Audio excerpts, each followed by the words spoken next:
Neurotransmissores. Tá aí um nome que você já deve ter ouvido falar muito. Um neurotransmissor nada mais é que uma molécula orgânica usada por um neurônio para transmitir uma mensagem a outro neurônio, com o qual ele se conecta através de uma sinapse. Embora essa mensagem em última análise acabe sendo uma resposta excitatória ou inibitória, ou seja, duas possibilidades basicamente, várias substâncias diferentes podem ser usadas para transmitir essas mensagens.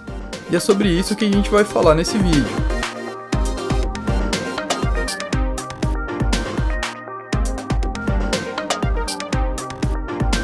O termo mais abrangente que pode ser usado para falar dos mensageiros químicos usados pelos neurônios é neuromediadores. Os neuromediadores podem ser divididos em duas grandes categorias: os clássicos neurotransmissores, que são substâncias produzidas e armazenadas em pequenos saquinhos chamados vesículas sinápticas no terminal pré-sináptico de um neurônio, onde aguardam um momento em que a chegada de um potencial de ação dá o sinal para sua fusão com a membrana, exocitose e consequente liberação desse conteúdo de neurotransmissores na fenda sináptica, como eu expliquei em mais detalhes no último vídeo dessa série sobre sinapses, e os neuromoduladores, uma categoria um pouco mais heterogênea que agrupa substâncias que modulam de forma mais lenta ou indireta a atividade dos neurônios, incluindo algumas substâncias que podem atravessar as membranas celulares e atingir assim vários neurônios ao mesmo tempo, que seriam aqui os gases e endocannabinoides. Ou seja, embora elas alterem também a comunicação entre os neurônios, em geral elas ainda dependem da utilização de algum neurotransmissor para que acabe acontecendo uma troca de informação entre os neurônios, seja antes ou depois de o neuromodulador entrar em jogo. Em algumas situações, as substâncias consideradas neurotransmissores também podem atuar como neuromoduladores, o que torna essa divisão um pouco menos clara na prática. Essa classe das purinas também pode ser considerada uma classe de neurotransmissores, porque elas são armazenadas da mesma forma que o restante dos neurotransmissores em vesículas sinápticas. Então assim, essa classificação é uma classificação mais didática do que real. Às vezes o limite entre essas duas categorias se perde um pouco na prática. Os principais neurotransmissores, por sua vez, podem ser divididos em duas categorias químicas: os aminoácidos e as monoaminas ou aminas biogênicas. A acetilcolina tecnicamente é um éster, mas muitos autores acabam agrupando ela também com as outras monoaminas, considerando ela uma amina biogênica bem simples. Um aminoácido, como a gente estuda no ensino médio, é um composto quaternário de carbono, hidrogênio, oxigênio e nitrogênio. Os aminoácidos se unem uns aos outros por ligações peptídicas para formar os peptídeos. Dois aminoácidos juntos formam um dipeptídeo, três um tripeptídeo e assim por diante. Vários aminoácidos unidos formam um polipeptídeo, que a partir de um certo tamanho passa a ser chamado de proteína. Mas o neurônio não está nem aí para nada disso. Para o neurônio que usa um desses três aminoácidos principais como neurotransmissores, a substância nada mais é que o veículo que ele usa para transmitir suas informações. É claro que essas substâncias todas podem ser usadas em uma infinidade de outras reações bioquímicas no organismo, mas aqui nesse contexto são usadas para transmitir mensagens. Nesse caso então são neurotransmissores.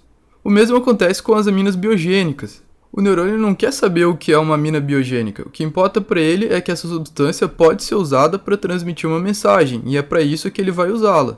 Nesse vídeo, a gente vai ver uma visão geral sobre esses neurotransmissores, e no próximo vídeo vamos falar mais individualmente de cada um deles.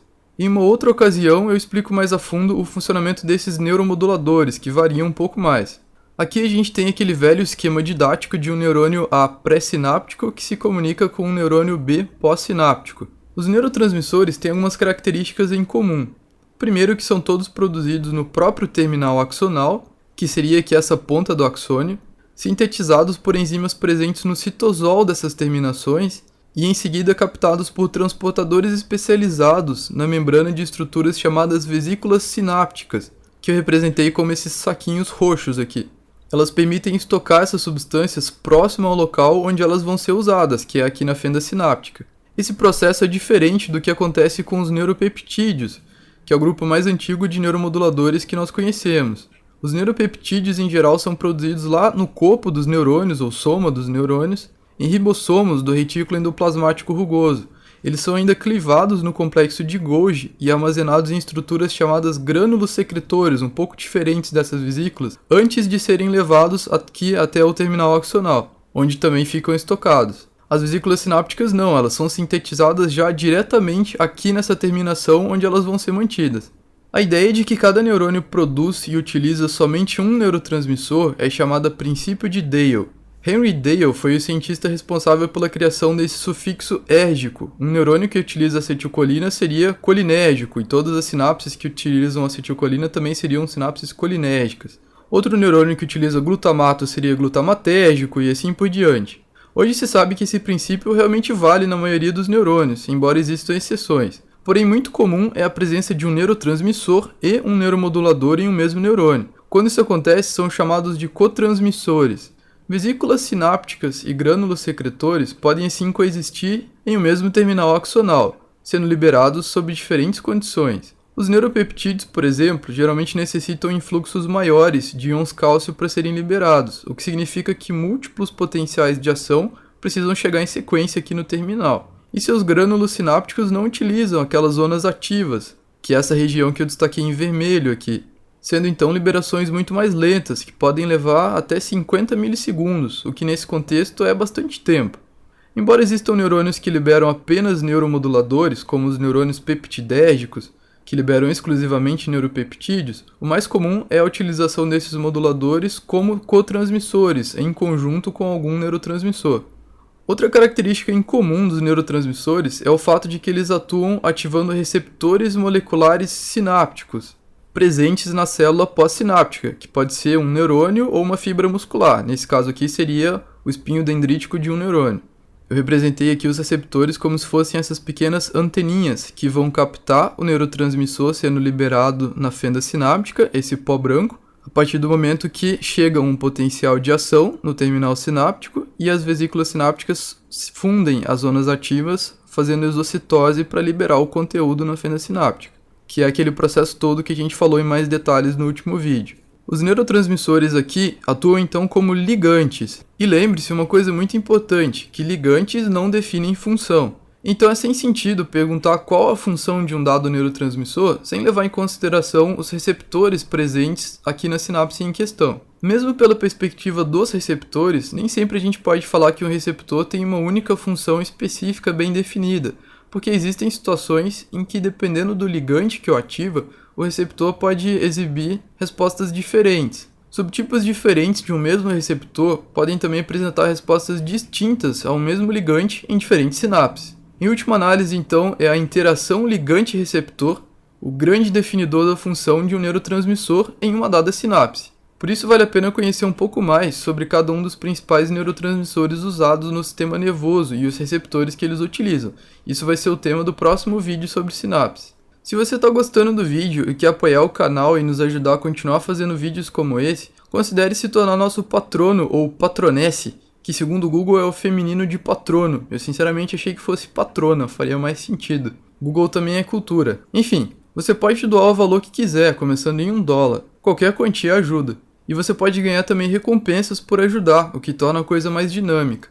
É só ir até esse site aqui, patreon.com/teoria da medicina, que lá você encontra um vídeo explicativo sobre como se inscrever no site e fazer as doações. Queria aproveitar para agradecer e mandar um forte abraço a quem já se inscreveu por lá. Certamente vão nos ajudar muito. Muito obrigado, de verdade. Voltando então, os receptores sinápticos de uma forma geral podem ser divididos entre receptores ionotrópicos e receptores metabotrópicos. No vídeo de farmacologia sobre farmacodinâmica eu expliquei em mais detalhes o funcionamento dos canais iônicos dependentes de ligante, que é exatamente o funcionamento desses receptores ionotrópicos, e dos receptores acoplados à proteína G, conhecidos pela sigla RAPG ou a sigla em inglês GPCR, que representam a grande maioria dos receptores sinápticos metabotrópicos. O mais importante aqui é entender que os receptores ionotrópicos apresentam ações rápidas, gerando basicamente um estado de excitação chamado potencial pós-sináptico excitatório, ou PPSE,